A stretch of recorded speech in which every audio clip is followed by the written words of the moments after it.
Hello and welcome to Salt Lamp Gaming. I don't know if you can actually see the salt lamp in the back there. It is there, don't worry. So, firstly, apologies for my lack of uploads once again.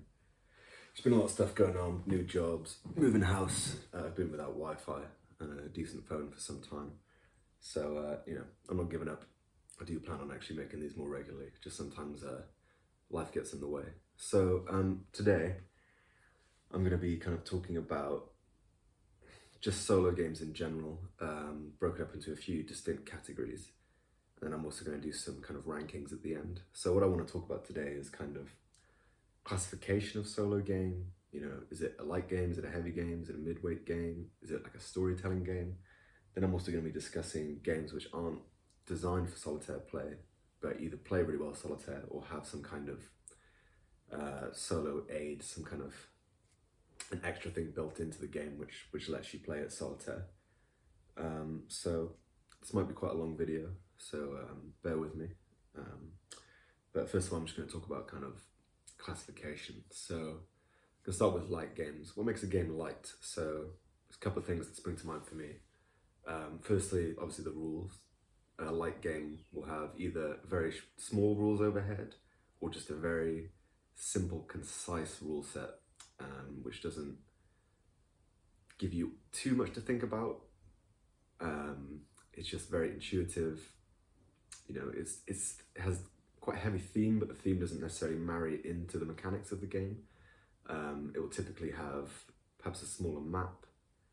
It will play within somewhere between like 20 minutes to about an hour and a half, and it will have quite a low counter density as well.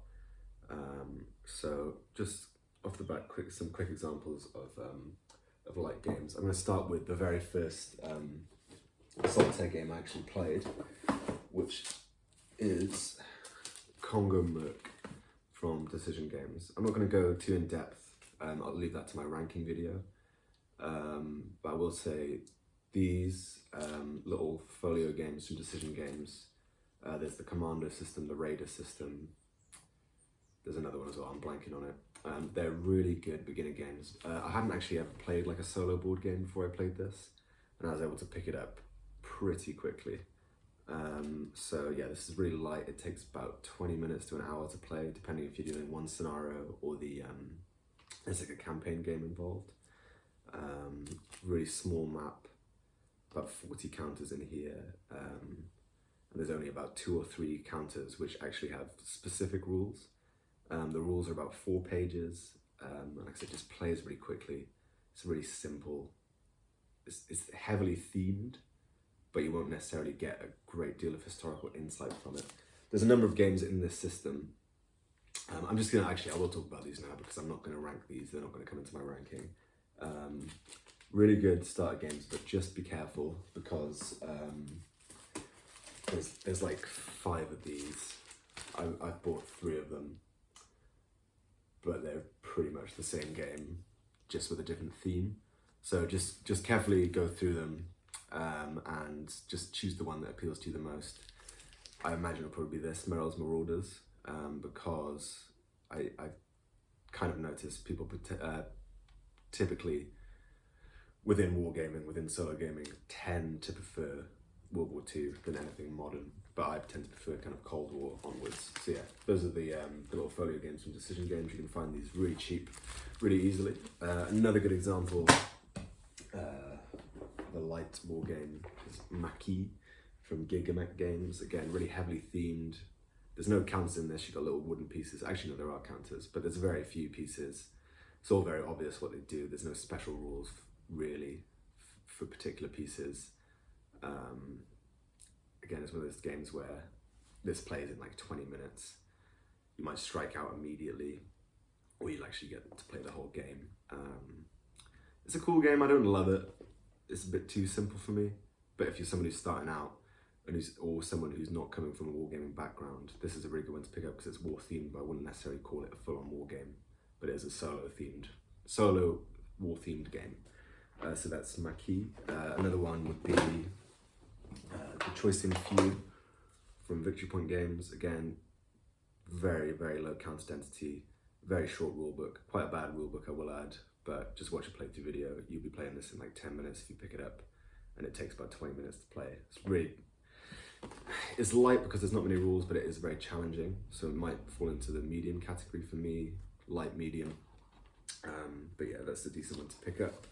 And then if you want something a little bigger, a few more counters, but still very simple, Vietnam Solitaire or Irish Freedom from White Dog Games are really good examples of that too. And these are really good value for money because you've got a lot of different scenarios, different variants. They're really well researched and really nice quality as well. Again, you probably get, this is probably the only one I'm going to talk about for the light category where you will get an actual historical, you will be informed of the historical situation with these nice little cards, and then you can do a bit more research if you want. But this is actually maybe a deviation from what I've set out to be a light war game, because the theme does actually kind of marry into the mechanics. This one, kind of, you'll get like a overall sense of Vietnam. I think the only thing that's really taught me about the Vietnam conflict was actually just how involved the ARVN were. Because I think, you know, typically in film and media, Vietnam tends to be seen as a US only war, but in reality, you know, that wasn't the case at all. But again, I'm not going to get too much into that at this point, just showing you some examples of light war games and kind of what to look out for, what makes a light war game. So just to recap, you know, it's low counter density, smaller map, quick play time, very short rule book with not too much rules overhead. You know, something you can kind of internalize really easily and play typically within sort of 20 minutes to about an hour and a half. So moving on from there, these are kind of the more medium side, light to medium. So what do I mean by that? I mean, it's kind of intuitive coming from the light war games. You've got a few more counters, more rules, bigger map, longer play time. You know, you might have more specific counters which do specific things. So you've got to learn slightly more kind of sub rules. There'll probably be a bit more Chrome involved. So Chrome is kind of pieces or chits and things like that which aren't 100% necessary for the game, but just kind of reinforce the theme and the flavor of the game, and just have a few more smaller rules to take into account. So some examples of that would be the States of Siege system. These are just two examples. These are the only two I have actually. It's Malta Besieged and Gorbachev, Fall of Communism. Really enjoyed both of these games.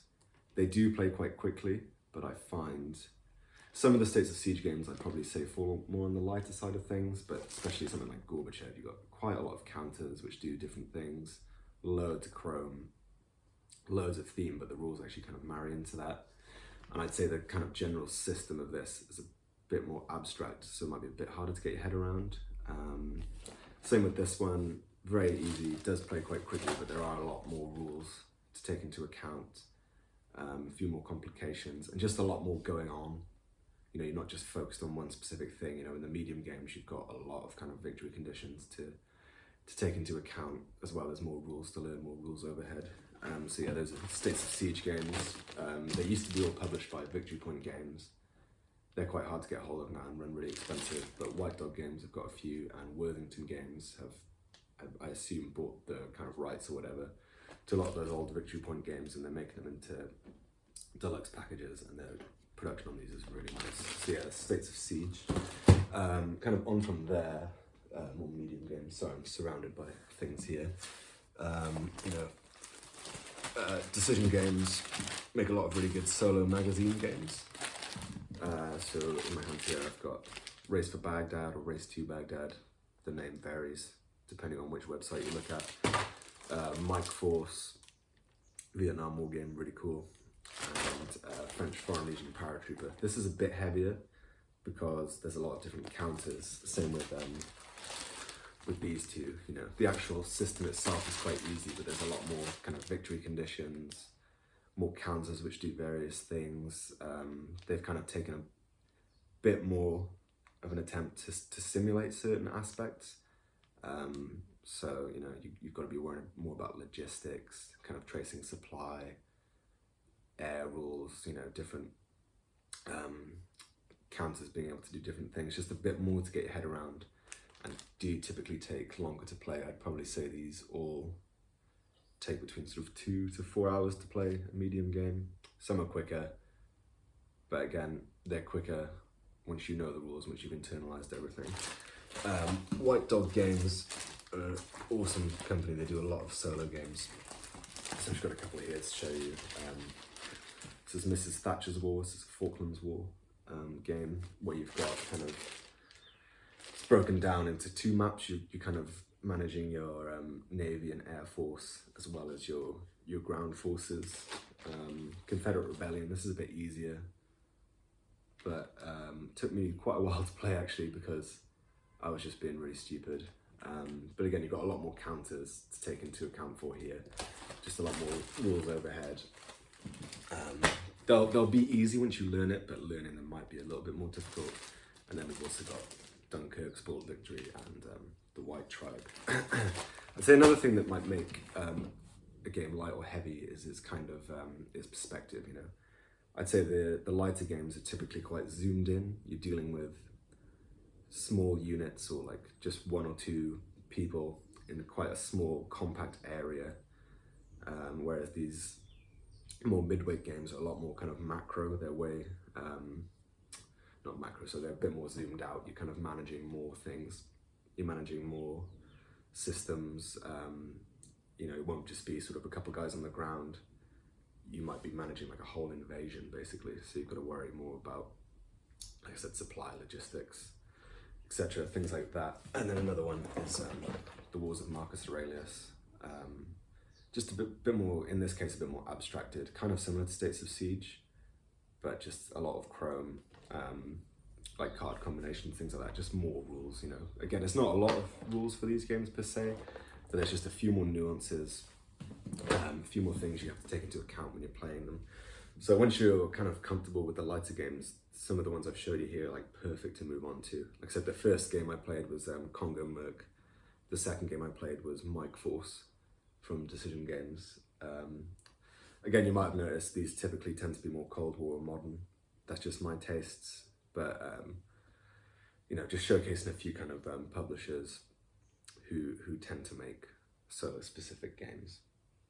So now we're going to move into more kind of mid to heavy, bordering on simulation.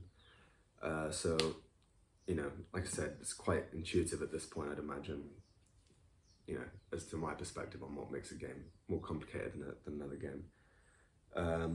So in these games, it'll either be loads of rules, loads of in-depth kind of rules where it's bordering on simulation, big maps, quite long playtime, and just more complex situations, or games with kind of really long sequences of play where it's you're doing a bit more work to manage the AI system. In the mid and light games, the AI systems are typically really intuitive. They're really easy to implement the opponent. I'll talk a bit more about mechanics once I've kind of wrapped this segment up. But you know, I'm going to show you quite an extreme example of a really heavy game. So this is Phase Line Smash from GDW Games. I haven't actually played this game yet, and I'm going to show you why. The rules overhead on this is pretty insane, and it's an older game as well, so it's really small text. So this is the standard rule book. This comes in at 55 pages, and it's super dense, loads of logistics. You've really got to kind of get your head around what pieces can do what, and you know, even it might, you know, in a mid game you might have, this is your air support. In this game you'll have literally like every single type of jet or plane, and they'll all be able to do different things. And the AI system in this, from what I've read, requires you to look at the state of the game a bit more in depth to kind of figure out what the AI needs to do, whereas a lot of these other games will literally be like, draw a card, pull a chip, this is what the AI opponent's going to do. And then, you know, this is, like I said, this is the rule book. This is the optional rule book. There's historical notes in here as well, but yeah, super dense. From the people I've kind of spoken to about this game, and yeah, again, loads of counters, loads and loads of counters. They've said it's amazing, and I'm sure it is. I'm really excited to actually play it. I just haven't quite had the time yet, because the rules are just so in depth, and I just haven't had the time to sit down and fully get my head around this. So yeah, that's kind of an extreme example. You know, this is going to take you probably a couple of days to play. There's a lot more to take into account on your side and the AI side, but I imagine it'd be really rewarding to play. And that's another thing I'll touch on. You know, the heavier the game, the more rewarding it is in my eyes anyway. So this is something you either need to be retired for, or have like a week off work basically, and you need to know the rules before that as well. So I'm getting to grips with this slowly, and I'm really excited to actually play it. But yeah, this is a really heavy game. Another heavier game, quite a popular series, is this one's DDay Tarawa. But there's like, I think 5 of these now. You got DDay Omaha, DDay Tarawa, DDay Peleliu, Iwo Jima, and Saipan is the newest one. This one, once you get your head around it, the complexity of this isn't actually that heavy, but it's so abstract and different to other war games that I've played. I just think it seems more intimidating than it is, and it probably will take you quite a while to get your head around. So in this game, in this series of games, you're doing beach landings basically, invasions. There's no dice; it's all card based. I don't know if you can see on the back there. That's kind of map section, and it just looks crazy. I remember when I first picked up this game, I thought there was no way I'd be able to learn it. But yeah, again, this is heavy because you've got quite a thick rule book. I think it's about 35 pages of rules, hundreds of counters, which all do different things, and it's really important to keep a track of what they do. Quite a big map. There's varying scenarios, but if you want to play like the campaign game, it's like 30 turns, and it's going to take you a long time, probably about 10 hours. So that's an example of a heavier game. I don't own as many heavy games as I do midweight heavy games, because like I said, a lot of the time you need considerable amount of time to learn the rules, you need time to play it, and sometimes you need a lot of space as well. You might find certain heavier games have got like multiple maps, and I just don't really have the space to do that. So yeah, some more examples would be, I don't actually have them, but something like Fields of Fire is supposed to be really complicated. I think Comancheria from GMT is supposed to be quite complicated as well. But 2 more I do have. I've got Redfish Reverse here from Legion Games. I think this one's more complicated because, like DDay Tarawa, the system it uses it's just a lot more abstract, and it just comes from quite a different place than a lot of these other war games. Because you'll find once you've played a lot of solo games, you'll tend to notice a lot of similarities with the mechanics, which I guess would be a good time to talk about now. So the lighter games, typically, you know, you'll lay chits out kind of face down, and you're just kind of going to them and discovering what they are, so it's a bit more random. There'll be a lot of dice rolling involved. You know, that's quite a common mechanic. Or cards, you'll flip a card and it'll say do this, do that. Whereas these ones, they might ask you to examine the state of the board a bit more closely in order to implement the AI, which can be quite intimidating as well, because if you're coming into this without playing a lot of war games, you might not necessarily know like what would be the best thing to do. But once you get your head around it, you know, it's a bit easier. But they're just, these games are heavier, not necessarily because the rules are complicated, in these 2 cases at least, just they're coming from a very different place than you might be used to. And then they do take a long time to play and have big, chunky sequences of play. And then there's another one, Phantom Fury from Nuts Publishing. This one, again, has been more abstract. It takes a long time to play. The setup's quite long, and it just requires a bit more thought, a bit more planning, and an in-depth knowledge on what each individual piece can do. So yeah, it's heavy, medium, and light. I'm not showing you every single heavy, medium, and light game. These are just some from my collection, which in my mind fall into those categories. A separate kind of adjacent category, which I don't really know how to rate the complexity of, is kind of storytelling games. I'm not really into these. I don't mind them. Some people are really into them. They tend to be the submarine based or like aeroplane based, and I'm not really all that interested in those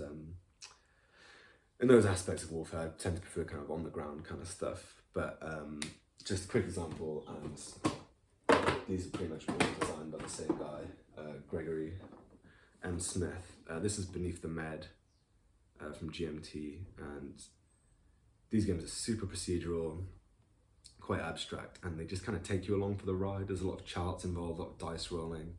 You're recording things with pen and paper, but they are, like I said, more of a storytelling device because it encourages you to kind of name your crew, name your boat, name your plane or whatever, and just you're kind of taken along for the ride. Whereas in these other games I've talked about, there's a bit more player agency. Like I said, I don't dislike this game. I have enjoyed it when I've played it. It's just typically not something I'd think, oh, I've got some time tonight, I know I'll crack out Beneath the Med. But these are super popular and a lot of people really love these, so I better be careful what I say. And I am actually really excited. Gregory M. Smith's bringing out a kind of tank game, which looks really cool.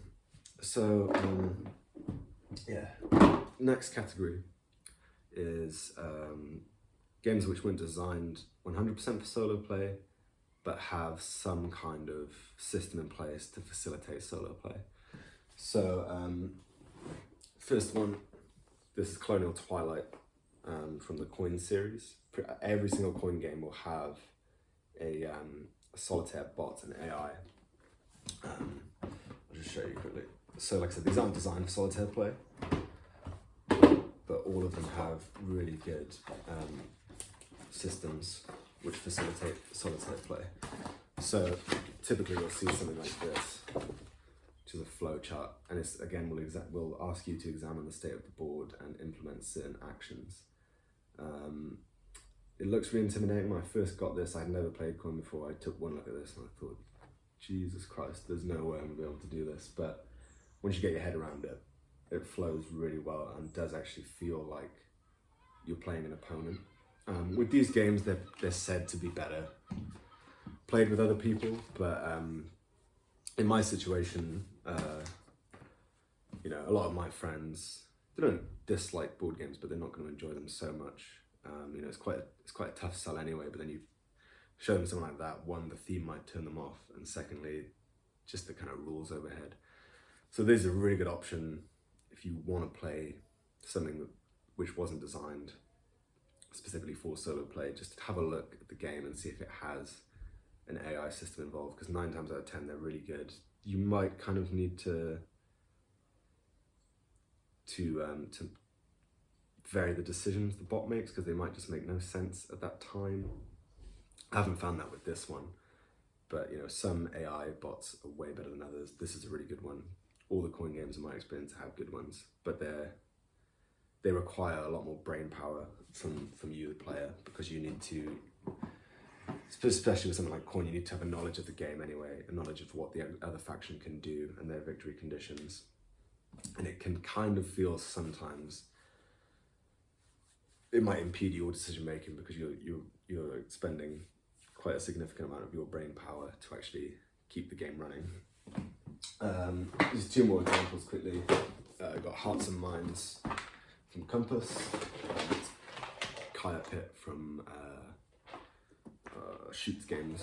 So in this one, you've got a very, very simple, just kind of outline of how the other player might play if you were playing 2-player. So it just kind of encourages you to do certain things, whereas this one has a very stripped down and simple AI system where you're rolling a dice and it's saying, if odd, do this, if even, do this. And this is a really easy Solitaire system, but does sometimes require you to get involved, just because the bot might have made like a really weird decision which makes no sense, and it will allow you to win the game.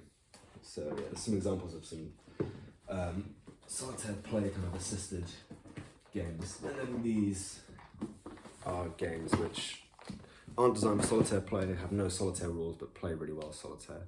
When I was first getting into the hobby, I saw people talking about this and I just thought, how the hell does that work? You know, that just makes no sense to me. You know, how are you supposed to play 2 sides and win, you know? So what to look out for if you're wondering if a game is going to facilitate solitaire play well, but isn't designed for solitaire play. And there's a couple of things that spring to mind for me. Again, one is either a very simple rule set, low counter density, or a game where there's a really obvious attacker and there's a really obvious defender. So you're not going to have to do all that much with the defender. You just have to make a few kind of key decisions throughout the game. You're not going to have to worry about their supply too much. You're not going to have to worry about their maneuver too much. You're just kind of reacting to yourself.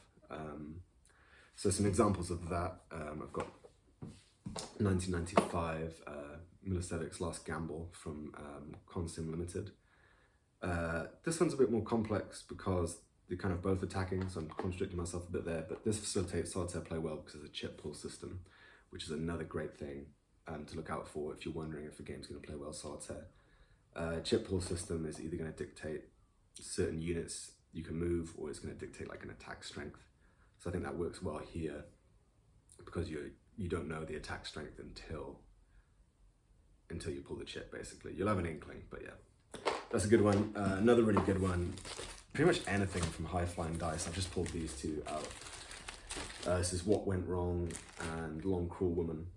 These are good because firstly their area movement, which I think facilitates solo play a bit better than Hex and Counter necessarily, because you've got kind of less macro decisions to make, you know, and it's more apparent, quicker on what the actual kind of defensive terrain modifiers are going to be. The High Flying Dice games work particularly well because they have this really interesting card system where you use a normal deck of cards, and that's going to dictate how many actions you can take per turn. So it just kind of aids you to make the decision on the other team's behalf. This is really good because this is one where it's a really clear defensive game. You know, you're holding out in like a bunker basically. And again, this one, the VC in this game are in a very defensive position, and you're trying to attack them, and you don't need to move them around that much. You just got to, and it's going to be really obvious when they need to attack as well. Some more here, just go through quickly. This is the Siege of Urgen from Revolution Games, another area movement game. Another game where there's a really clear defender and a really clear attacker. This one is a bit more complicated because there's cards involved, but these cards are really obvious. You'll know when to play them. I just draft the card, don't look at them, and then look at them when it's the other player's turn. Across Suez, DDay Quad. These two are simple because they've got very low counter density. There's very small stacks of units. It's only one unit per hex. The rules are really short. And again, you know, DDay is obvious kind of for the Germans what they need to do, whereas you have more agency as the Allied forces who are landing and invading. This one, very small map, very simple rule set. And we've got Monty's Gamble Market Garden here. Again, if you know history, if you know military history well, certain games just can be obvious. Are going to be obviously good for solitaire play because, like I said, it's going to be really obvious who's defending and who's attacking. This one again is area movement, which I find a bit easier, and is a bit more on the complicated side, but it's just more intuitive, you know. So on that regard, what would make a game bad for solo play, which isn't designed for solitaire play? It's going to be something with hidden movement, some kind of bluffing system. Something really overly complicated where you're having to worry about multiple levels of supply and logistics and air superiority and that kind of thing. Some people like that. I would like it if I had the time, but I don't really have the time. Something with massive counter density, something with a huge map. Something where it's not so obvious, you know, you've kind of got like a meeting engagement of kind of the two forces are attacking or constantly defending and counter-attacking. I'm quite picky with who I kind of want to represent. So if you see a game where it's obvious who's attacking and who's defending, but it's not going to sit right with you to kind of get into the mindset of that particular country or organization or whatever, don't go for it. Something with a lot of cards, which have to be played in kind of sneaky or certain ways, probably isn't going to work that well. But really, like it'll be, if you just do your research on the game. Another thing you can do is go on Board Game Geek, and it's kind of it'll kind of rank like how easy it is to play solo. But yeah, those are the kind of red flags for me. So moving on from that, what do I think makes a good solitaire game? So what makes a good solitaire game? There's a couple of things that spring to mind for me. First and foremost, the solitaire, the AI system itself, has to be intuitive, quick to implement, make sense, and just generally slick, you know? If you're spending more time managing your opponent, the AI system, than you are actually playing the game, then there's a serious issue in my mind. So just touching briefly on mechanics, typically you'll find in solo games, the way the AI will work, it'll either be a dice rolling system, which will tell you where to put the opponent, or it will dictate their kind of posture, or they attack, or they're going to defend this turn. It'll be a card pull, which will again detail the same thing, or a chip pull. Or in some of the examples I showed you earlier, it will ask you to examine the state of the board. I don't have an issue with that, but if it's cumbersome, then I do have an issue with it. What else makes a good solo game? Doesn't necessarily have to have a super quick setup time, but for me, I like a game that sets up typically within about 10 or 20 minutes. I think if it takes any longer than that, I might have run out of steam by the time I actually get to play the game. Another thing I think makes a good solo game is the theme and the kind of story. So I think if you're playing face to face, you do get a sense of the theme and the history, but I think when you're playing on your own, there's not that pressure to play quickly. You know, you have a lot of time to digest what's happening, to kind of theorize what's happening historically. You know, it gives you a lot more time to explore the history on show. So like I said, with the lighter games, they are thematic, but they're not necessarily married with the history. So yeah, you want good AI system, good theme and mechanics, something that doesn't take too long to set up. Maybe you want something compact. I don't really mind. What else? It's probably easy actually to say what makes a bad game, which is bad rulebook, rushed development, contradictory rules, and just not very well thought out. You know, like I said, if you're spending longer with the rules and implementing the solo system, then something's gone terribly wrong. So I just want to take a second now to highlight companies, publishers, and designers to look out for. So I'd say my favorite solo game designer so far is either Joseph Miranda or R. Ben Madison. These two guys, Joseph Miranda typically makes games for decision games. And the great thing is when you find a designer you like, you'll tend to find their games are not so similar, there's no point in getting them, but they all have a kind of very similar DNA. So once you pick up one and you've learned it, it's going to be a lot easier for you to learn the next game that they've released.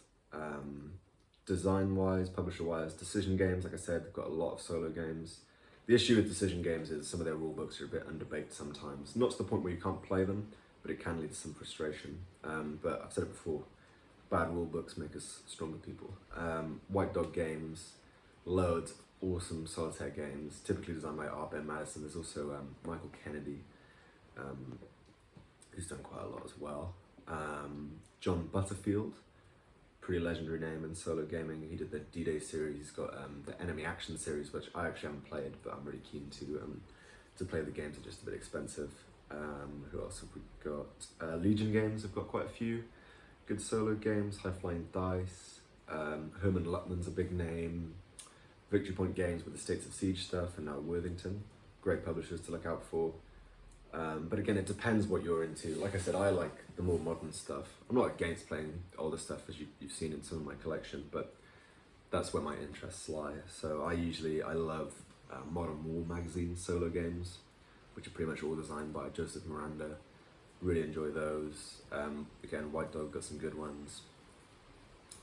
But I know a lot of people watching this are going to probably prefer like World War I, World War II, Napoleonic stuff, Civil War stuff. So the great thing about that is with decision games, they've got such a wide variety of theme and eras that this is, just check it out basically. Check out their website. GMT Games, they don't do a lot of pure solo games, but they've got a couple. but I've noticed they're implementing more and more kind of solo bots, more AI into their multiplayer games, so that's really cool. One thing you can do if you're not sure how complicated a game's going to be, or if it's a two-player game, how easy it's going to be to play Solitaire. Most publishers' websites will have the rulebook as a PDF on their website, so you can kind of read through. You'll get a sense of how easy it will be or how difficult it will be, and if the game's for you. And it's also good as well, if you've ordered a game, you can kind of read the rulebook. So when it comes, you know, you're not going to have to spend as long learning the game. So yeah, those are some designers, some publishers, just off the top of my head, which I really enjoy, whose output I tend to really enjoy. So yeah, like I said, this is going to be a bit of a longer one, so apologies for that. Hope you're all still with me. Hope you're following along and it's making sense. What I'm going to do now is I'm going to do like a top 10, basically, of my favourite solo games. I'm going to do 2 top 10s. I'm going to do my top 10 specifically solo design games, and then I'm going to do my top 10 not solo design games, basically, you know, ones with either AI systems, bots involved, or ones that just play really well. One thing I did actually forget to touch on, but isn't all that common in wargaming, is a lot of co-op games can be played quite easily Solitaire, unless there is some kind of hidden or like bluffing mechanic involved. But I tend to find co-op games typically are either like Euro games or like a dungeon crawler kind of thing, and I'm just not that I'm not into it. Actually, I'm not really into it. A lot of the time I prefer wargaming. I do play other board games, but yeah, that's another thing to look out for as well. So the good thing is Solitaire gaming is getting a lot more popular, has been increasing in popularity over the last few years. I think probably partly due to the pandemic and other things as well. I think it's particularly with wargaming, like I said, it can be a bit of a hard sell sometimes to people that aren't interested. So it's a really good time to be getting into solo gaming, or if you're into solo gaming, it's quite an exciting time because there's loads of stuff lined up. The bad thing is board games typically take a lot longer to develop than like a video game, say. So it can be quite frustrating sometimes when you know something's coming out and you've been waiting for ages and ages and it gets pushed back and you've got to wait like another year, but it's pretty much always worth it. I've not played that many games I've like hated, but if there's a game I really wouldn't recommend, it would probably be, I've got it around here somewhere, The Heroes of Telemark from that Small Decision Games Folio series. I just didn't really have much fun with that, but that's not what that list's about. I will, if you really want, do a list of games that you absolutely should not buy. There'll be quite a different tone to that video. But yeah, so like I said, I'm going to now rank my top solo only games, and I'm going to rank my top not designed for solo games, but games which are either play really well solo or have some kind of bot. So yeah. Okay, so I'm going to be talking about solo only games first. This is my top 10 ranked as of September 2022. So at number 10, got Vietnam Solitaire Special Edition from White Dog Games. You probably saw this, well, hopefully you watched that bit in the introduction when I was talking about light solo games. This is on the lighter side. It plays quite quickly, it's not particularly complicated, you're not going to get a massive in-depth look at the Vietnam War, but it's just Vietnam War themed, you know. It has the very basic elements of the Vietnam War broken down quite well. In a very easy to play, quick playing game. There's a lot of dice rolling involved in this, which can get a bit tedious, which is why it's ranking quite low. And I do wish that there was a little bit more going on. But basically, you've got your very basic map of Vietnam here. You've got Hue, the Highlands, Cu Chi, Saigon, and the Mekong Delta right here. And then you've got the Ho Chi Minh Trail, which is going to build up over the game. And this is where the VC and the NVA are going to infiltrate in. So you've got basically, you've got your American units, your ARVN units, and you've also got some ANZAC units and South Korean, which is really cool. And throughout the game, basically, you're going to try and interdict the Ho Chi Minh Trail, and then you're going to build up your forces. And basically, these little boxes dictate the terrain, and each of your forces is going to have different attack values based on the terrain they're in. So The ARVN typically are better in the rice paddies and the jungle. The Americans are kind of balanced all around. They're particularly good in the cities. And then you've also got like rough puff provincial forces, which are quite weak, but are just kind of cannon fodder. So yeah, like I said, it's a really light game. It's a really fun game. It's quite challenging, but you are really at the mercy of the dice on this one. You could lose of no particular fault of your own, which can be quite frustrating. But this is one of those games I got quite early on. It really helped me get into solitaire gaming, and it's just fun. It's just easy. Like got like an hour or two spare. This is a great one to crack out and give it a go. I also love kind of how terrible the map is. I mean, I love the map. I think it's really cool. It's like very 90s, kind of like Microsoft Paint looking kind of thing. But you know, it's quite evocative. I love the color scheme on it. You've got all the nice, you've got all the information you need here. Another cool thing about this game is it's got a couple of different variants and a few scenarios where you get to kind of play out the last years of the Vietnam War. But yeah, super light, really fun. Number 10, Vietnam Solitaire Special Edition from White Dog Games, designed by Michael Kennedy, I believe. So in at number 9, we've got Phantom Fury, the second Battle of Fallujah. So this game, basically, you're in charge of a company of Marines, US Marines, and you're trying to clear the Jolan district in Fallujah. As I said earlier, I'm particularly interested in more modern conflict and exploring that. This game, I do really enjoy it, but it takes ages to play, and it is kind of on the more complex side, like I said earlier. And that's due in part, actually, I forgot to mention that the rules are translated from French, so they're a bit broken at times. But yeah, you've got this really cool map of the Jolan district. I won't get the whole thing out because it's quite massive. But you can see here, you know, it's broken down into these really cool sectors.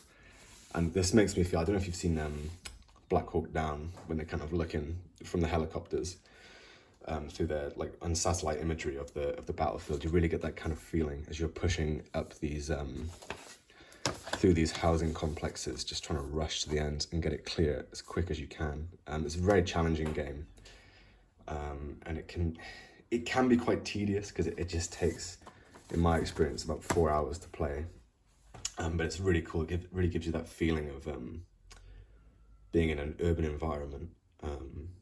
You know, you're just taking fire from everywhere, and one casualty can literally derail your whole game. The one thing I wish they actually implemented in this game, I wish they implemented some kind of civilian aspect into this, where you're watching your fire, and you're making tough decisions on who you think is an enemy and who isn't. Because I think, in my mind, when I think of the Iraq War, specifically Fallujah, you know, that's one of the big points of contention in the war, is friendly fire and things like that. And it would have been really nice to see that modelled here. It isn't, but you know, can't have it all. But that aside, this is a really enjoyable game, very unique game. There's not that many solitaire modern warfare games. A lot of them in this list will be kind of based on that theme and that era, because like I said, that's typically what I enjoy. The negative with this one is it's out of print currently, and it's really expensive to pick up, depending on where you get it. I got mine from Board Game Geek Market, from another YouTuber, for a pretty good price. But if you look on like Noble Knight, I saw this game going for like $275. I just, you know, do not buy it for that much. It's not worth that much. If you can pick it up for like between 50 or 60 quid, then go for it 100%, but please do not spend more on this game. Like I said, good game, cool game, just a bit tedious, a bit long, but very unique and fits into my taste, you know, quite well. Number 8 rather is Spoiled Victory from White Dog Games.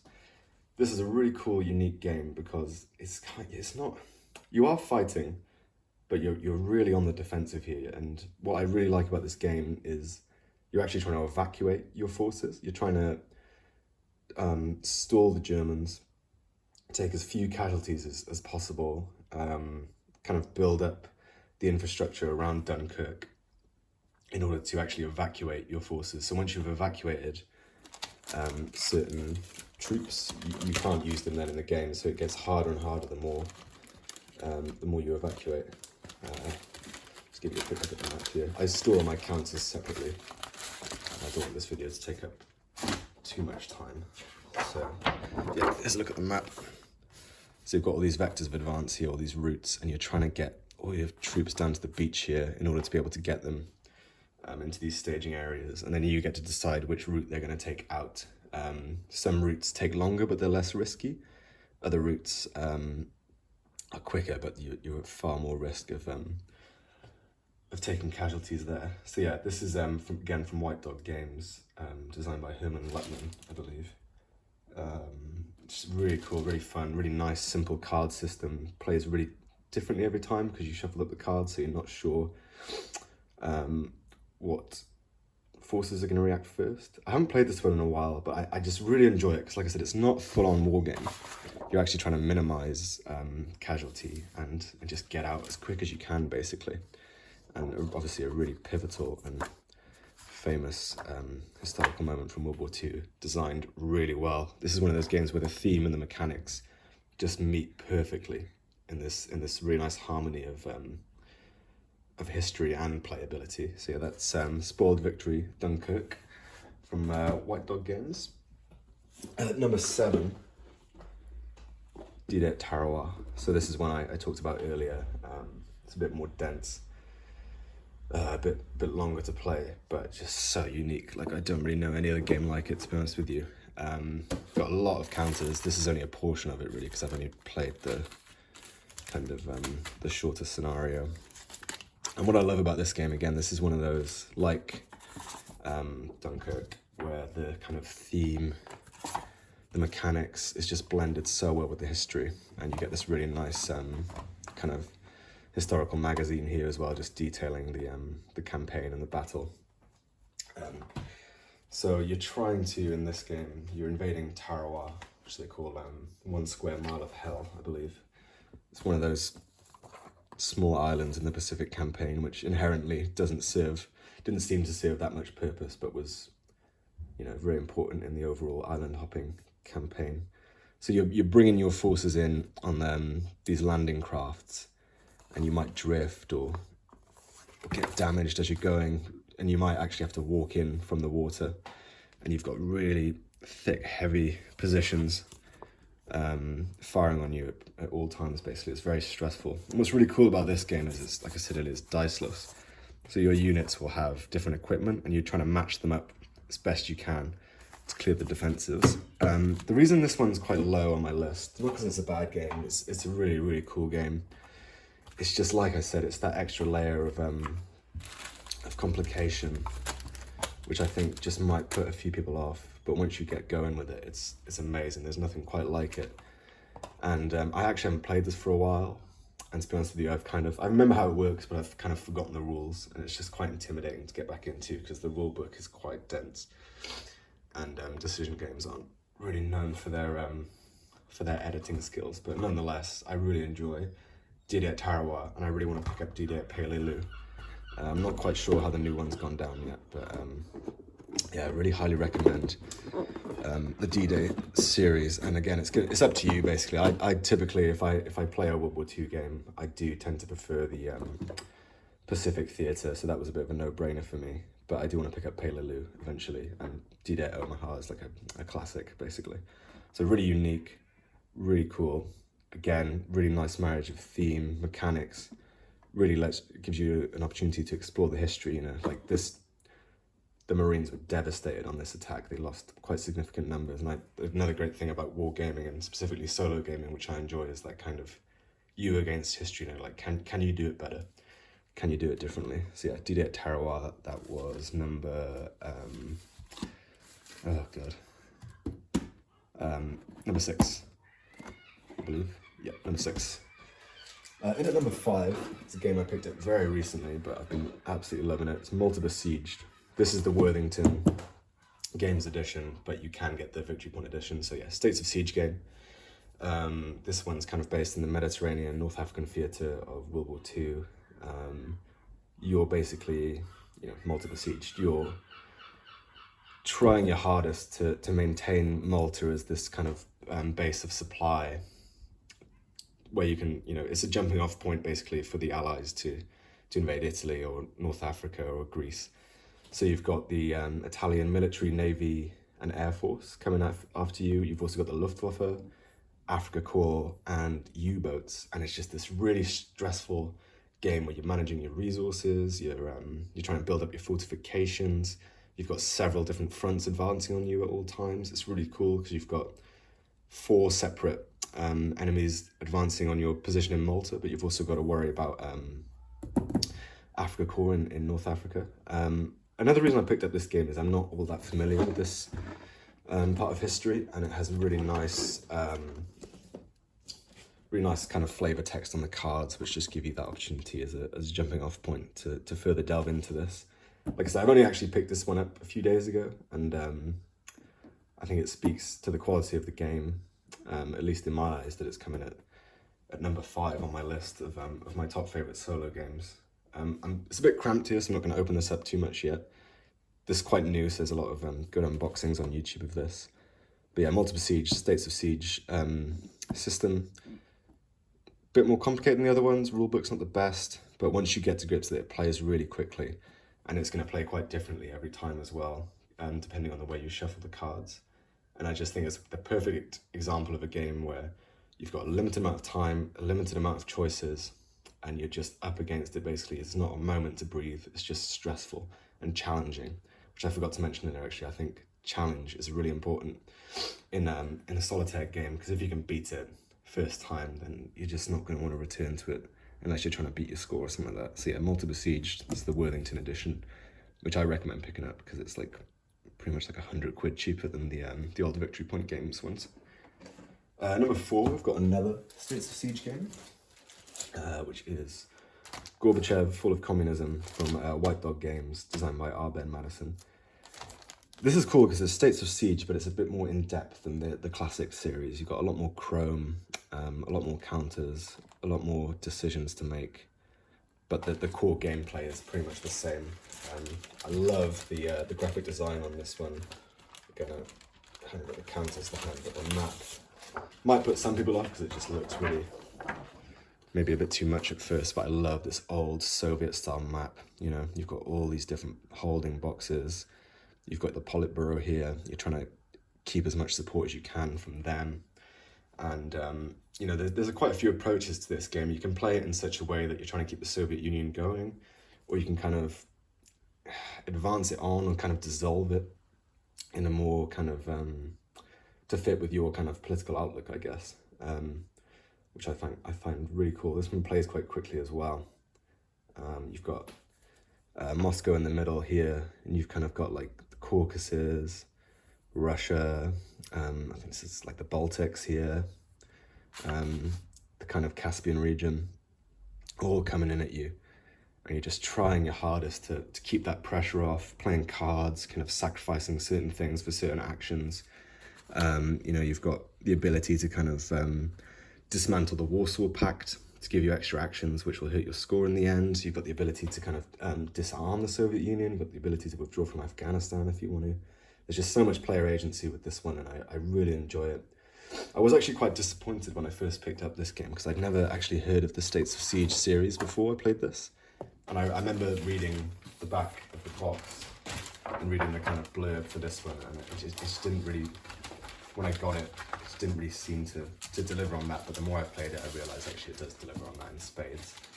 And it's just really cool, this nice like zoomed out look at those final years of communism and it's kind of some of the things that were happening, and again, just that idea of you against history, basically. I kind of want to apologise because I realise a lot of these games are from the same developers, typically White Dog and Decision Games. So I'm just making sure I'm on track. So yeah, that was Gorbachev, Fall of Communism. I've just realised I've actually messed up my my ranking. sorry. Oh, no, never mind. Okay. So, number 3. This is Foreign Legion Paratrooper from Decision Games. This is from Modern War magazine. This is a really cool, unique, interesting game which combines a lot of elements which I really enjoy. On one hand, you've got this this kind of zoomed out logistical managing where you're posturing your forces and trying to set up forward operating bases in various parts of the world here. So this is the strategic map where like I said, you're setting up like air bases and different forward operating bases as a jumping off point to operate in these different areas. So you've got like mountain terrain, oil field, mega city, there's like jungle, mining town. And you know, like I said earlier, I love modern war games, and this is pretty modern and very unique because this one's best suited to campaign play, and it's really satisfying. Like you start up here in Calvi and you start spreading out your bases and your forces for all these areas because you're never quite sure where the threat's going to pop up, basically. This is on the more complicated side of the kind of middleweight games, because there's a lot of different counters and they can all do a lot of different things. But the theme and the mechanics on this one just marry so perfectly. And it's just, I just can't really think of many games which let you, you know, have all these different theatres of operation and just let you do, you know, build your forces however you want. And you're on this like really strict time limit, this crisis index here. So you're really feeling the pressure to achieve your objectives as quick as you can. And there's all these random events which are really cool and like public opinion of you. It's really, I never see this game mentioned anywhere. And I think that's a bit of a crime really, because it's just such an awesome game. Very cool, unique, solitaire only experience. It does take a bit longer to play. So it's one of those things you need a good evening for, unless you want to just do a one-off. But this works best in my eyes as a campaign game. So yeah, that's French Foreign Legion Paratrooper from Decision Games. Number 2 is another game from Decision Games. This is A Race for Baghdad, 2003, which is also from Modern War magazine, designed by Joseph Miranda. I love this game so much for quite a few different reasons.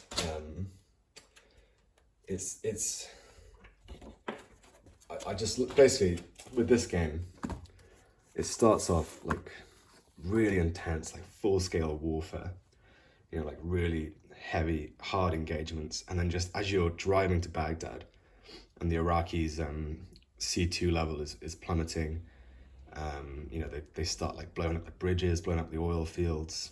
It really falls into this, you really feel like you've gone from fighting a full-scale war to this kind of low-intensity, almost like counterinsurgency kind of war. You've got all these options for where you base your forces, and you're basically pushing on Baghdad, and you've got a very tight time limit to do it. And what I love about this game is it actually encourages you to really be mindful of kind of friendly fire, collateral damage. You know, you'll be punished if the infrastructure of Iraq is ruined by the end of it. You're encouraged to send in your kind of special forces teams to link up with Peshmerga, like Kurdish guerrilla units, to kind of bring them in. You also send in your special forces to kind of clean up high value targets, which could be like a leader or like a Scud launcher. Just, yeah, really cool. You've got like petroleum engineers who are trying to put out these oil field fires, and there's a really big emphasis on supply and logistics in this game, which I really enjoy as well. And it's got quite simple mechanics, quite a dense rule set. But once you get to grips with it, it flows really nicely, really intuitive. There's a lot of dice rolling in this one, but it doesn't really derail it. I think it adds to the kind of theme of when you're pushing through these initial areas, like Basra and As-Salman and Ramadi, Fallujah, and it's really intense. And then it just kind of starts to feel like this low intensity, almost like I said, counterinsurgency kind of war. And there's 2 variants in this. You can either play up to the turn 7, or you can go up to turn 11. But if you go up to turn 11, there's more pressure for you to score higher, because you'll be leaking victory points basically. And the really interesting thing with this one as well, your victory points are also your resources. So you know, if the more forces you bring in, the harder it is going to be for you to actually win the game. But if you have like a really strong, smaller force, and you're really quick and you're really smart with what you do, you can score really high, and just it just feels really satisfying, especially because you've got these like air mobile units which can go anywhere, and you're slowly bringing up your logistics and like all your tanks and things like that. And then the AI, the Iraqi AI, is you're pulling these chits which might, you know, like I said, blow the bridges, blow the oil fields. Like Saddam's going to give a speech, and it's going to make everyone want to fight harder. I've got a written review of this actually on Board Game Geek, if you want to check that out. So yeah, that's number 2, Race to Baghdad. And then my absolute favorite, number 1, solitaire only game is The White Tribe, Rhodesia, 1966-1980, from Abel Madison, White Dog Games. And I just think this is such an interesting and unique, fun, challenging, historically informative, perfectly thematic war game, because you've got this political side of things. You're trying to bring certain these politics chits into play. You're trying to pass these bills, you're reassembling your government. And I just think what I love about this game is it gives you the opportunity to do it right, basically. So if you know anything about Rhodesia, you know it's a pretty horrible place, but I love the viewpoint this game takes, or the stance this game takes. It gives you the opportunity to do the right thing and kind of cede Rhodesia back to being under control of the natural inhabitants, basically. And there's no game I've played which is quite like this, where you're kind of managing a counterinsurgency. You've got this really cool economic side of things, where you're trying to balance the happiness of your population against and you're trying to build up your forces as well to fight off fight this bush war. I remember when I first saw the map for this game, I thought it looked so boring and so like static, but I couldn't have been more wrong about this one.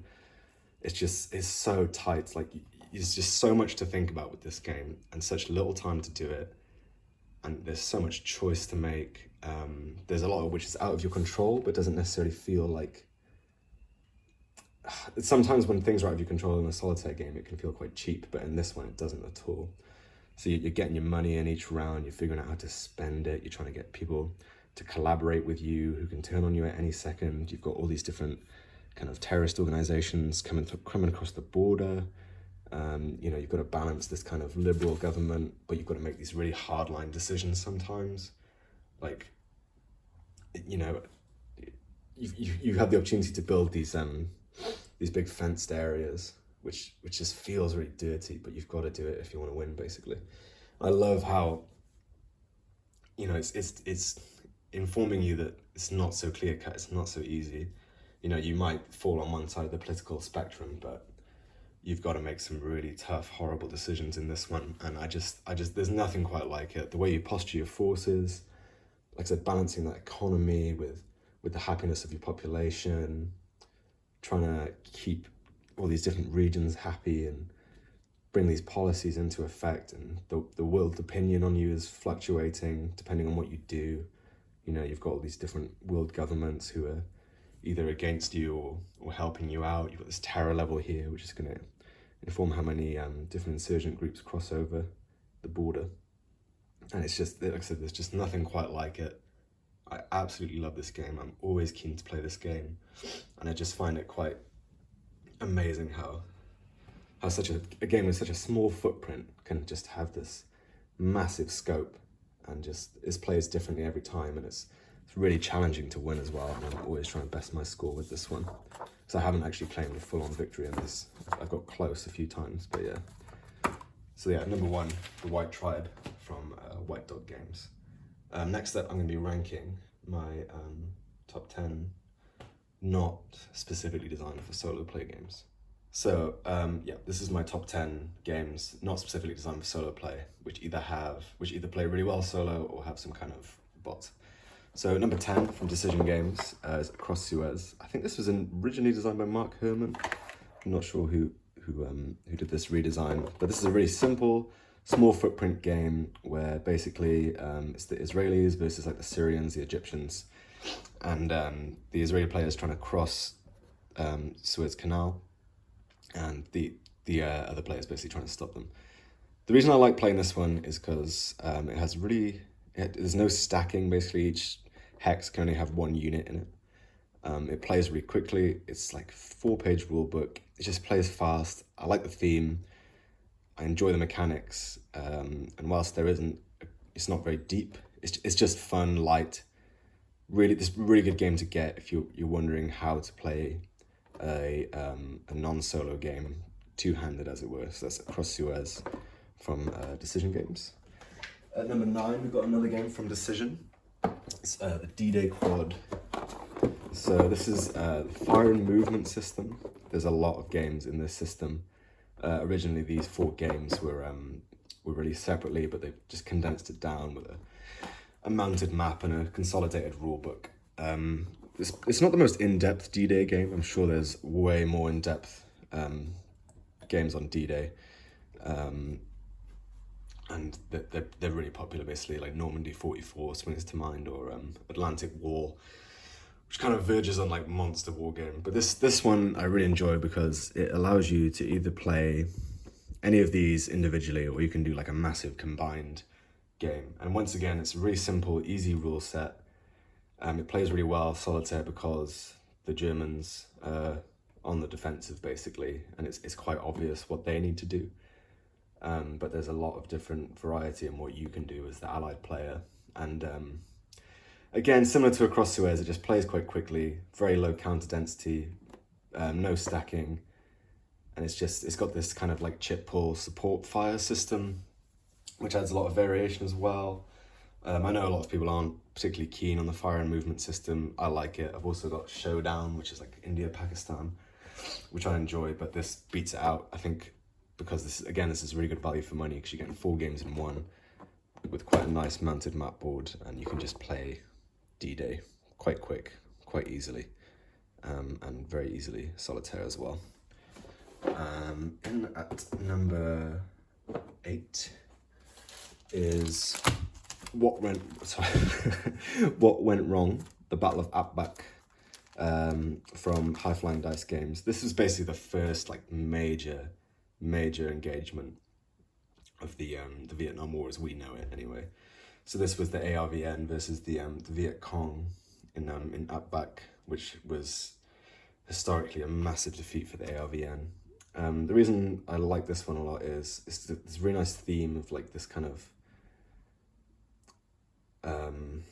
your forces aren't particularly strong and not very well organized, and you've got this really interesting card mechanic where you use a standard deck of playing cards, and that's going to inform combat and how many moves you can take. And it's a nice simple area movement game as well. So I realize this video is going to be incredibly long, so I'm not going to spend as much time talking about these ones. But yeah, I recommend checking out What Went Wrong from High Flying Dice Games. They got loads of really cool Vietnam War games, which cover kind of lesser known or battles, and they cover a lot of ARVN battles as well, which you don't see very often in wargaming. So that is number 8. At number 7, got another Vietnam game, just on a very different scale. This is Hearts and Minds, Vietnam, 1965 to 1975, from Compass Games, designed by John Poniski, I'm not quite sure how to say his name. I really love this game. I'm actually quite surprised it's coming so low on my ranking. But this one has a solo system. It's not the best solo system, but it's more of a guide on how to implement the other team, basically, the other side. And you can play as the Americans or the Vietnamese. It's got this really cool, it's the Vietnam War, the whole scale. You're fighting these separate little proxy wars in Laos and Cambodia and trying to use them to interdict the Ho Chi Minh Trail.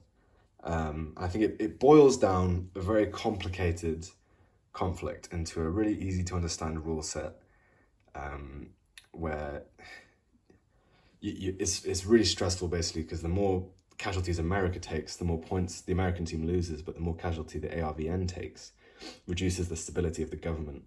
And you're trying to pacify these regions. I see sometimes people ask whether to pick up this game or Fire in the Lake, and whilst there are some similarities, and I do actually plan on making a video comparing the two games, they play so differently that I think if you're interested in Vietnam and you're a solo gamer, I think it's actually worth picking up both of these, really. I've also played this with my friend and had a really good time playing it face to face. And then going back and playing it solo, I was quite surprised actually how, like I said, the bot's not the best, but when it works really well, and it does actually feel like you're playing a person. So you've got this really cool area movement, dice-based combat. You're pulling these cards, which you can either use for sort of action points, or you can spend on the event, which will do a certain thing. What I really like about this game is the way it breaks up the eras. You can basically start from any year and play as long as you want, basically. You could literally do like 65, 66 if you wanted.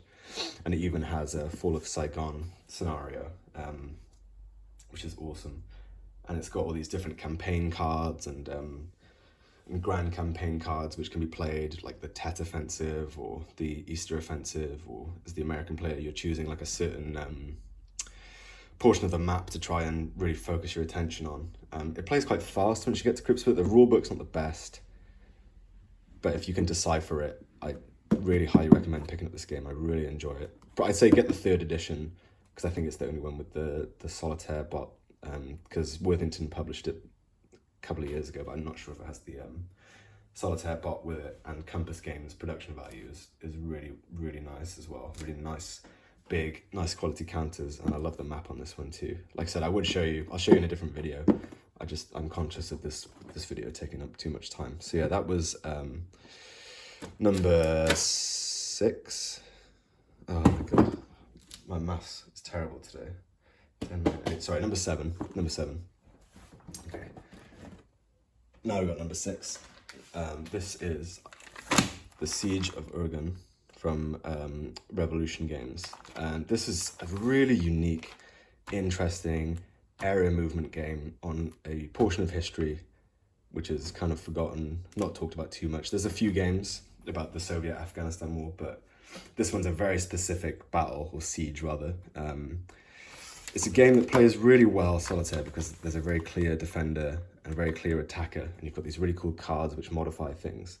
I just love the theme of this game, because you've got the Afghan National Army defending against these 3 separate Mujahideen tribes who on their own can function really well, but if you start mixing the tribes together, they suffer on their ability to move and perform combat and things like that, unless you have like this. There's a really cool tribal elders chit. It's a very low counter density game, plays in like 40 minutes, and I just find every time I play this game, I end up playing it about 5 times. And I must have played this about 40 or 50 times at this point. I've only won once. And it's really intuitive to play solo. I actually think it would be quite boring for one player to play this as a 2-player game, because the Russians and the Afghan National Army are just on the defensive the whole time, basically. I just love this kind of feeling of low intensity play, and certain cards will let you kind of take Afghan army units and transfer them into your different Mujahideen tribes. There's a really easy supply system in the game. I just love this one. I would have put it higher. If I made this video last year, I probably would have put it a lot higher, but you'll see now when I get into my top 5 why I haven't. So just a word, not of warning as such, but basically these next 5 games, 3 of them are going to be one system, and the other 2 are going to be another system, which I really enjoy. You'll see, basically. So, in at number 5, we've got Warfighter Modern from Dan Versen Games, also designed by Dan Versen. You've probably heard of Warfighter if you're researching Solitaire gaming. This one's designed more as a co-op game, but just plays really well Solitaire. I have played it with my friend and it was fun, but I think it's more challenging from a solo player as well. It's quite a simple game, and I feel a lot of the times, unless some of the later expansions actually, add a bit more variety. It feels quite similar every time, and this is the closest board game I've played to a video game or a film, basically. A bit iffy on the graphic design of the box and things like that, but what I love about this game, I'll just show you quickly, there's a lot of expansion packs you can pick up, which allow you, it almost kind of feels like you're role-playing a little bit, certain countries and certain units, and you know, I can't think of any game really that lets you play as the modern Italian military or the modern Polish or French, Australian military. There's a couple, like Next War, I guess, but yeah, these are some of the expansions I've picked up. I've got some more mission packs underneath, but it's just really cool. I think the best thing I enjoy the most about this game is kind of making your team, assembling your player, giving them equipment and different weapons and things like that, and it just feels really cinematic and has this kind of storytelling aspect to it. I would have put this higher, but recently I actually picked up Warfighter Shadow War, which uses the same system, but, well, the basis of the same system, but changes the core gameplay quite massively. And I think it makes it a bit more realistic, basically. These are like nighttime operations, and it's got a massive emphasis on stealth. So in Warfighter Modern, basically every time you enter a new location, you're going to be fighting. So you're trying to build up your team to be as combat effective as possible, whereas this one, you're kind of making sacrifices on your firepower to be able to move more quietly and just be a bit more sneaky. And I just think I love the theme of this one a bit more. Like all the cards have got this like night vision filter on them, and it just feels like more thematic, and you play it a lot slower, and it feels basically a bit more realistic as to what you know, obviously I'm not a special forces person, but it feels a bit more realistic as to what they actually would be doing, particularly at night time, you know. And you've got this awesome feeling. Eventually, the alarm will go off eventually, basically, and you're like scrambling to get to your extraction. Because this game actually adds, you've got to choose how you insert to the mission, how you get out to the mission, get out of the mission. There's a lot more variety in the objectives. You might be doing you might be laser designating a target. You might be trying to hack something. You might be trying to take out someone sneakily. There's a really cool, like Osama bin Laden expansion for this, where you're going through the caves in Tora Bora, or the housing complex in Pakistan. So I just think it borders a bit more on the simulation level, because it just feels a bit more realistic. Like, I love Warfighter Modern, but sometimes it's a bit of a crapshoot. Like, it's just so like full on, there's so much dice rolling, whereas this is just a bit slower, a bit more methodic, and just feels way more thematic. And I don't know, I love this game. I got this quite recently, but I've been playing it quite a lot. I actually have to remind myself that I have other games, because it is quite addictive. So yeah, that's Warfighter Shadow War at number 4, I think. Oh, I can't count today, sorry. Yeah, number 4. Right. So yeah, these next 3 games are all going to be in the same system, so apologies for that, but I really do just love this system so much, and I think the AI bots you get with the game work really well. So number 3, Colonial Twilight, designed by Brian Train, GMT Games. It's part of the Coin series, the Coin system, which is a counterinsurgency system, basically. These games kind of are like a blend between like a Euro game and a war game, because you are maneuvering, you are fighting, but you're also really trying to get the population on your side. There's a really cool card play. Each game feels like drastically different depending on what your approach to it is. So this specific one is the French-Algerian War, the Algerian War of Independence, basically. I love this theme of this like dying colonial era. I love the film Battle of Algiers, and this is taking place within that time frame. So this is unique to Coin because this is a 2-player one. They're mostly 4-player. There are a few 3-player ones. Yeah, this is the first one I picked up. I would recommend playing this one first if you're new to Coin, but then the initiative system and the card play is a bit different to the other ones. But yeah, I absolutely love this game. This is number 3, Colonial Twilight. I think Brian Train's an amazing designer. Seems like a really cool guy as well. And I just think, whilst the good thing about the Coin series is that the core mechanics are all quite similar, but each individual game feels really different. You've got these different special abilities and different victory conditions. And this one in particular just feels like really sweaty, and it's a bit of a grind, and it's quite brutal, and like it really makes you think of the implications of what you're doing as the player, and you know, the history of this conflict. So yeah, number 3, Colonial Twilight from GMT. Number 2, another coin game. As you might have noticed, I'm also very interested in the Vietnam War, and this is like kind of like a holy grail game for me, because it's quite hard to pick up these days. I think GMT are actually in the process of finalising the like 4th printing of this, I think. But I was able to pick this one up quite cheap from America, and yeah, it did not disappoint. It's a bit more complicated than the other coin games, but I think it's designed really well. And I love the play between the 4 factions. You know, if you're playing as the Americans, you're allied with the ARBN, but their goals are completely different to yours, and it leads to this really interesting feeling of not only you're fighting basically a full-scale conventional war against the NVA, counterinsurgent guerrilla war against the VC, and you're also trying to keep an eye on the ARBN. That's just from the American perspective. You can play this as any faction. And I've been using the Trung solo system for this, which is like a card-based solitaire system, instead of the flowchart, and it works really well. It plays quite fast, actually, in my opinion. I think a lot of people, if they were to rank the coin games, they'd probably pick this one as their favorite because it is just awesome. I mean, just look at the cover. Actually, when I was first getting into wargaming, I remember I went with my flatmate to a board game shop in Cardiff, and we saw this on the shelf, and I just thought, oh my god, that looks absolutely incredible. I've never seen anything like that before. I just had no idea that was even possible as a board game, basically. And I love Apocalypse Now, and as soon as I saw this, I thought I have to get this game. But the guy who worked there kind of came over to us and just said, like, maybe work your way up to this one. So we ended up actually picking up Memoir 44, which is drastically different to this. But it's been really rewarding to actually be in a place where I can play this now. And I love playing this. When I got this, I pretty much played this every day for like 3 weeks straight.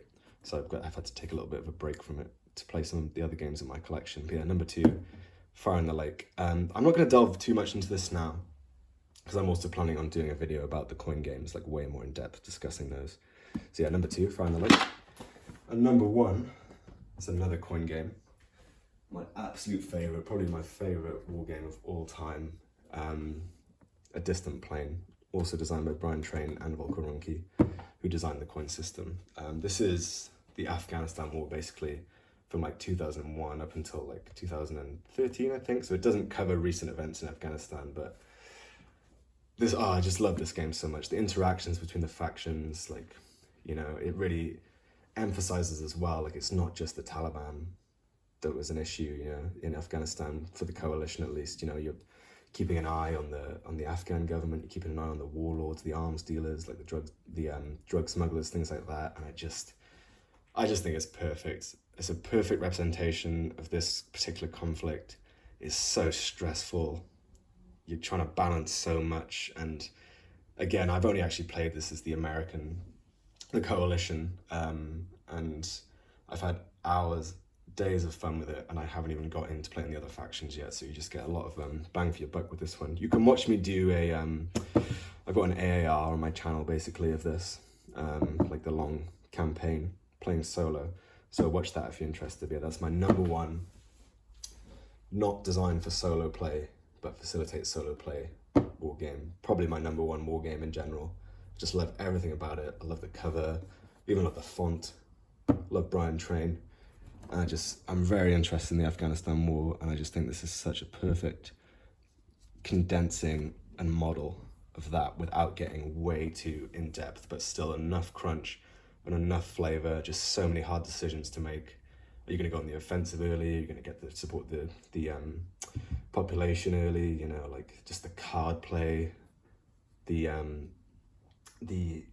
relationship between you and the Afghan government. I just think it's second to none. So yeah, that's my number 1, Distant Plain.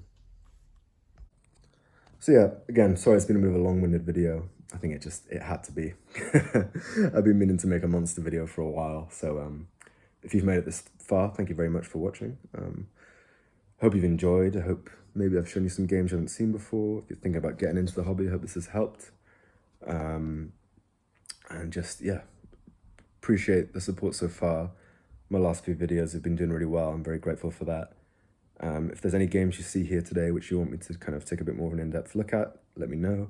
Be interested to hear what you think makes a good solo game, kind of what your opinion is on what's like a heavy game, a lighter game. Yeah, just let me know, and let me know your top 10 as well. Cheers, guys.